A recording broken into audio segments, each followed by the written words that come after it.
Talisay City Comelec nangandam na sa pagbalik sa voters registration alang sa bag-ong mga botante sugod karong Lunes kini alang sa barangay ug SK election. Kining report ni Femery Dumabo.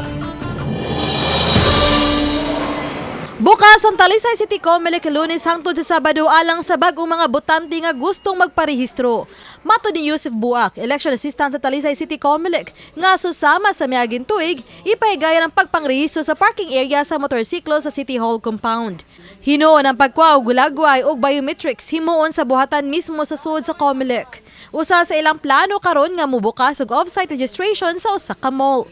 Natay rehistro magsugod karong July 4 to 23 Sabado. Dayon base sa resolution 10798 including ang Saturdays ug holidays.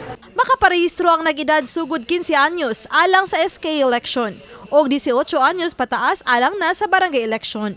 Modawat na ang Comelec Talisay alang sa transfer registration, correction o reactivation.